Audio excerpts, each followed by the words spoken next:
Oke, selamat siang semuanya. Kita kembali di podcast Taman Pintar. Kalau saya bilang podcast Taman Pintar, kita bisa menjawab podcastnya orang pintar, gitu ya, Bita? Oke, Oke, siap. podcast Taman Pintar. Podcastnya orang Wah, pintar. mantap sekali. Hari ini kita sudah kedatangan tamu Ibu Waka Kesiswaan. Ya, kaur kesiswaan ada Bu Puspita Ningrum SPD. Selamat siang, Bita. Sehat, Bita? Siang. Alhamdulillah sehat Mas Reza. Hari ini kebetulan kita di bulan Oktober itu bulan kesaktian Pancasila. Nah, kita mau ngobrol-ngobrol tentang relevansi Pancasila di lingkungan anak-anak sekarang. Apakah anak-anak itu masih butuh Pancasila apa enggak? Menurut Bita bagaimana? Yang pertama, apakah masih anak-anak ini masih relevankah mereka menghafal Pancasila, menerapkan dalam kehidupan sehari-hari? Kalau untuk menghafal memang harus karena itu merupakan dasar negara kita. Oh iya. Dan untuk pengamalannya harus diamalkan setiap hari, Mas. Oh iya. Dalam kehidupan dia bermasyarakat, baik itu di lingkungan sekolah, di rumah ataupun di masyarakat.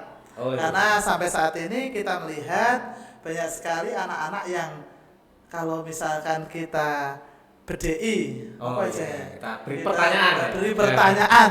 Itu ternyata mereka ada yang gerudal-geradul, ada yang justru malah jawabnya masih salah. Oh iya, Gitu. iya. Jadi memang kalau saya melihat ya selama ini kok banyak sekali pengaruh-pengaruh media luar seperti media sosial yang mendegradasi mereka dari yang seharusnya memang mengamalkan Pancasila. Jadi contohlah yang sila pertama lah, ketuhanan yang Maha Esa. Mereka tuh karena mendapatkan pengaruh dari media sosial yang begitu hebatnya, mereka jadi tidak lagi melakukan ibadah dengan rutin, menyepelekan. Ini menurut berita ini perlu diberi apa? Apakah pelatihan ataukah digalakkan seperti dulu ada pendidikan P4 itu ya Pancasila? Bagaimana menurut berita ini? Harus diapakan?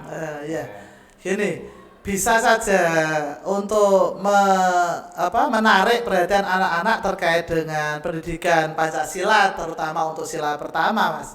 Itu memang pertama kita pembiasaan di lingkungan keluarga, juga di lingkungan sekolah. Dan saat ini sekolah kita juga sudah mengadakan kegiatan pembiasaan, salah satunya adalah sholat duha bersama.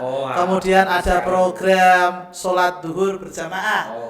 Nah, salah satunya adalah supaya anak-anak itu tidak lupa bahwa mereka itu adalah makhluk yang beragama, makhluk Tuhan yang beragama, dan mereka punya kewajiban. Meskipun mereka juga, kita tidak melupakan hak mereka sebagai anak untuk belajar, bermain, dan sebagainya. Oke. Wah, jawaban yang bagus sekali ini. Kemudian ini Buta. Jadi saya tuh sering ya sekali melihat anak-anak sekarang tuh cenderung memiliki rasa egoisme sebagai seorang, ya katanya kan kita Merdeka Belajar ini kan profil pelajar Pancasila, sedangkan sila ketiga itu kan persatuan. Mereka harus bisa bersatu, solidaritasnya bagus seperti slogan sekolah kita nih ya. Cerdas berkualitas, solidaritas. Nah, ini saya lihat banyak sekali. Contohnya kemarin ya, ada anak yang mereka tuh satu anak tuh tidak dapat kelompok. Berarti mereka membuat kelompok, nggak dapat kelompok karena itu tidak disukai oleh teman-temannya. Nah, ini sebenarnya langkah apa yang perlu kita lakukan agar mereka itu memiliki rasa solidaritas seperti sila ketiga yang kita. Gini Mas Reza, karena memang masing-masing anak itu punya karakter yang berbeda-beda. Jadi mungkin ada kecenderungan di satu sisi anak tidak disukai oleh kelompoknya karena satu, bisa karena memang anaknya introvert. Iya. Nah, terus yang kedua, kedua karena karakter dari anak itu sendiri yang tidak disukai sama teman-temannya. Misalkan memiliki karakter yang negatif, contohnya suka menjahili teman, sehingga teman-teman tidak mau bergabung dengan dia, sehingga akhirnya pada suatu ketika ada pembuatan kelompok belajar sesuai dengan profil pelajar Pancasila, dia tidak terpakai dalam kelompok-kelompok tersebut. Nah, berarti untuk bisa merekatkan kembali, apakah perlu kita adakan misalnya nih kita outbound anak-anak itu kita ajak kemana, terus mereka have fun sehingga terjalin ya, rasa keakraban. Barangkali ya kan kita bisa memfasilitasi itu, apakah perlu sejauh itu atau enggak kita perlu beli pelatihan atau apa. Iya, itu sebenarnya perlu sekali Mas. Karena dalam permainan seperti outbound ataupun kita yang have fun itu kita akan mempererat tali persaudaraan antar teman. Terus yang kedua, kalau misalkan dalam pembelajaran kita seperti saya sendiri dalam pembelajaran olahraga, itu memang ada beberapa permainan yang anak harus benar-benar memang punya teman. Oh iya. Ya, seperti dalam olahraga bergu ataupun kalau kita pas bermain untuk permainan tradisional itu mereka memang benar-benar harus mencari teman.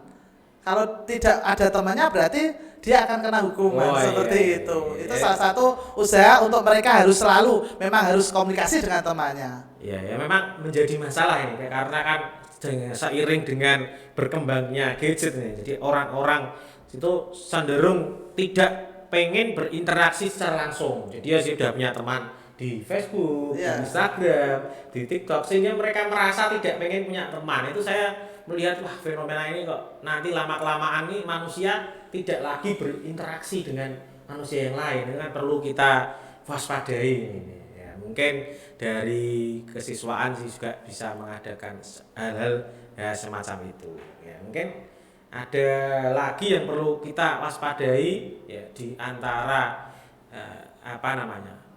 degradasi ideologi Pancasila itu bagaimana dengan ini masuknya paham radikalisme.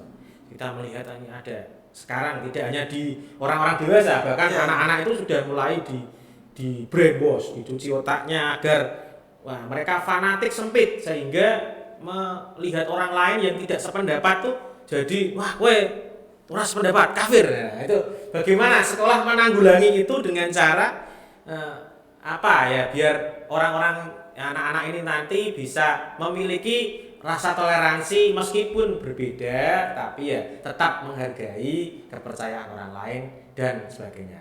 Gimana gitu? Ya, gini Mas. Kita biasanya dalam kegiatan sehari-hari dalam pembelajaran kita berusaha agar anak-anak tersebut bisa komunikasi dengan temannya. Makanya kalau kita boleh punya usul ke sekolah, mungkin ada one day untuk tanpa HP bagi anak-anak. Ya, itu akan bisa memacu anak atau membuat anak bisa lebih akrab dengan temannya, tidak hanya tidak bisa bertegur sapa di dunia nyata, tapi mereka bisa bertegur sapa di dunia nyata dengan apa adanya. Punya teman real, bukan teman yang seperti itu. Itu yang radikalisme tadi. Bagaimana cara menanggulangi masuknya paham-paham ini tidak hanya radikalisme yang bersifat terorisme, tapi radikalisme budaya-budaya Barat, budaya Korea yang cenderung ekstrim itu ada, Bu. Jadi misalnya dia terlalu ngefans dengan K-pop sehingga dia merasa dia bukan bagian orang Indonesia ini. Dia orang Korea. Ada loh itu. Fenomena ini bagaimana cara menanggulangi masuknya budaya-budaya yang tidak bagus ini. Ya, kita tetap selalu menanamkan pada anak bahwa kita sebagai bangsa Indonesia harus mencintai kebudayaan kita dengan mempelajari dan secara otomatis sekolah kita berusaha menjembatani hal tersebut supaya anak-anak lebih mencintai kebudayaan kita sendiri dan dengan memberikan kegiatan-kegiatan ekskul seperti ada rebana untuk di bidang keagamaan, terus musik biar anak-anak itu juga punya jiwa seni yang tradisional. Terus ada semacam itu ekstra teater yang interaksi antar manusianya itu sehingga nanti mereka secara otomatis akan terkikis untuk radikalisme tersebut. Karena dari situ kita tanamkan ke anak-anak satu kerjasama, yang kedua semangat gotong royongnya, dan yang ketiga satu bangsa Indonesia, satu misi kita sebagai bangsa Indonesia. Jadi Bu istilahnya memberi kegiatan positif. Kegiatan positif, iya. Jadi ya saya kira kok untuk podcast kali ini kita cukup ya Bu, karena Ya. durasi kita terbatas ini hanya 10 menit.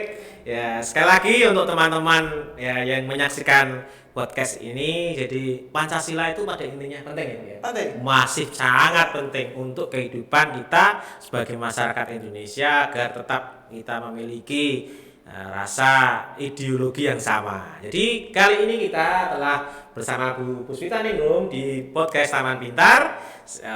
Podcastnya Podcast Orang Pintar. Oke.